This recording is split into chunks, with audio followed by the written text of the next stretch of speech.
अंग्रेजों का शासन नहीं है, कांग्रेस का शासन नहीं है, ये भारतीय जनता पार्टी और नरेंद्र मोदी का शासन।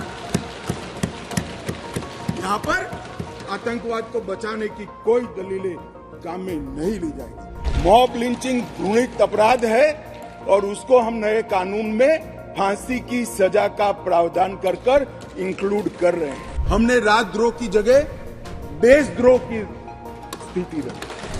बुधवार यानी 20 दिसंबर को राजद्रोह और आतंकवाद का जिक्र कर गृह मंत्री अमित शाह ने विपक्ष पर खूब निशाना साधा।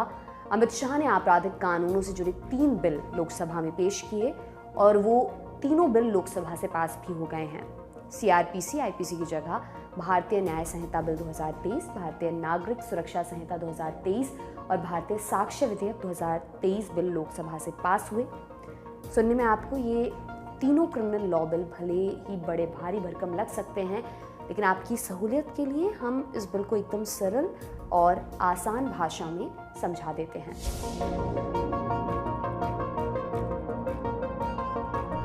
नए क्रिमिनल लॉ बिल के तहत अब रोड रेज या सड़क पर एक्सीडेंट करके फरार होने वाले लोग कानून से नहीं बच पाएंगे।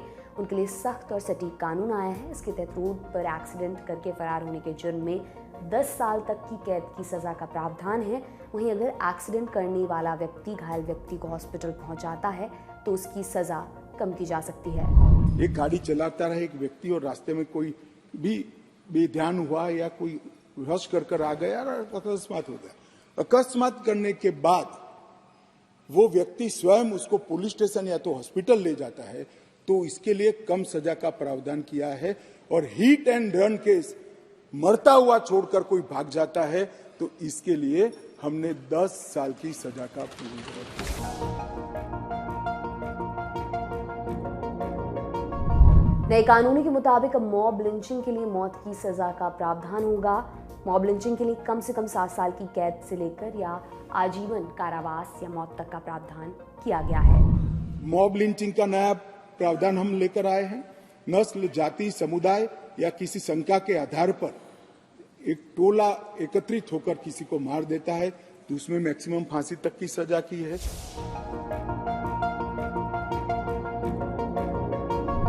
नए बिल के मुताबिक राजद्रोह की परिभाषा को राजद्रोह यानी सरकार के खिलाफ अपराध से बदलकर देशद्रोह यानी राष्ट्र के खिलाफ अपराध कर दिया गया है।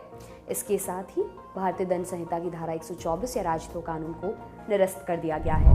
पहली बार नरेंद्र मोदी जी ने ऐतिहासिक निर्णय किया है कि राजद्रोह की धारा 124 को पूर्णतया समाप्त, इसको हटाने का काम किया।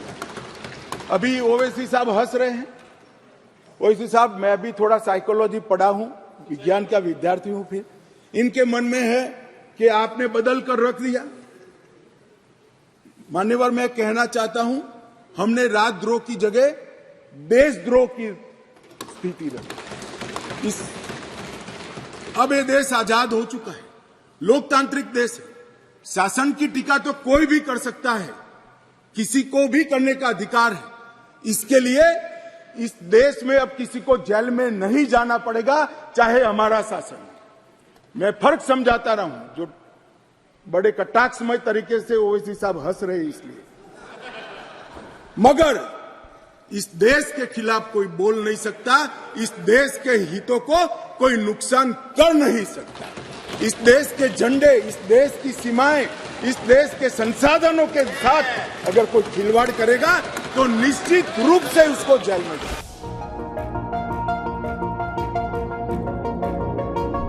विधेयक में रेप और बच्चों के खिलाफ अपराध पर धाराएं बदली गई हैं। 18 साल से कम उम्र की बच्ची से रेप में आजीवन कारावास और मौत की सजा का प्रावधान है। गैंग रेप के दोषी को 20 साल तक की सजा या जिंदा रहने तक जेल हो सकती है। क्रमशः 18, 16 और 12 वर्ष की उम्र के नाबालिगों के बलात्कार के लिए हमने अलग अलग सजा का निर्धारण किया है। 18 वर्ष से कम आयु की बच्चियों के मामले में आजीवन कारावास और मृत्यु दंड का प्रावधान हमने किया है। मान्यवर, उनको फांसी की सजा। गैंग रेप के मामलों में 20 साल की सजा या जिंदा रहने तक की सजा का प्रावधान किया है। और 18 वर्ष से कम उम्र की स्त्री के साथ बलात्कार में फिर से फांसी की सजा को हमने यहां पर रखा है। मान्यवर, बलात्कार की परिभाषा के तहत भी एक एनोमली थी। सहमति से बलात्कार में 15 वर्ष की जो आयु डाली थी उसको बढ़ाकर हमने 18 साल किया है। तो 18 साल से कम आयु की बालिका के साथ कोई भी कुछ करेगा तो माइनर रेप के दायरे में घुस जाएगा।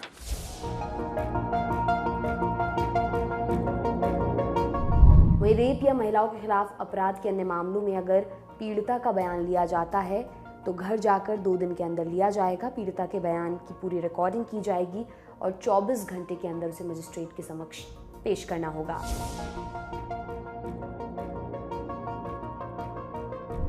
नए कानून में अब पुलिस की भी जवाबदेही तय होगी। अब कोई गिरफ्तार होगा तो पुलिस उसके परिवार को जानकारी देगी।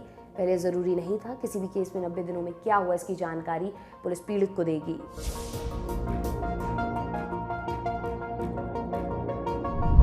देश में कई केस लटके हुए हैं। बॉम्बे ब्लास्ट जैसे केसों के आरोपी पाकिस्तान जैसे देशों में छिपे हुए हैं। अब उनके यहाँ आने की जरूरत नहीं है। अगर वे 90 दिनों के भीतर कोर्ट के सामने पेश नहीं होते तो उसकी गैर मौजूदगी में ट्रायल होगा। चाहे बम्बई बम ब्लास्ट हो या कोई, और वो लोग पाकिस्तान में या कहीं और देशों में शरण लेकर बैठे हैं, ट्रायल नहीं चलती है। मान्यवर, अब इनके यहाँ आने की जरूरत नहीं है। 90 दिन के अगर वो कोर्ट के सामने नहीं आते हैं तो उनकी अनुपस्थिति में ट्रायल होगी। एक सरकारी वकील उनकी पैरवी करेगा, फांसी भी होगी, जन्म टिप्पणी।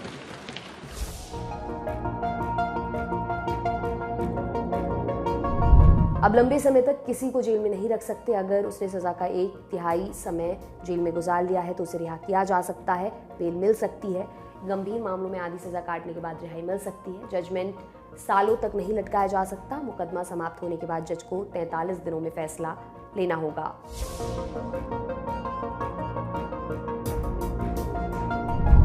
आतंकवाद को लेकर क्या प्रावधान है?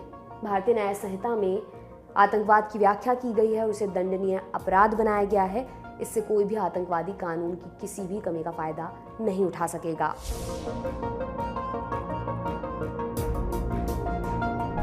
पुलिस की शक्तियों का दुरुपयोग रोकने के लिए टेक्नोलॉजी का इस्तेमाल किया जाएगा। केस का ट्रायल, पूछताछ और प्रोसीडिंग डिजिटल तरीके से किया जा सकेगा, यानी सशरीर मौजूद रहने की जरूरत नहीं है।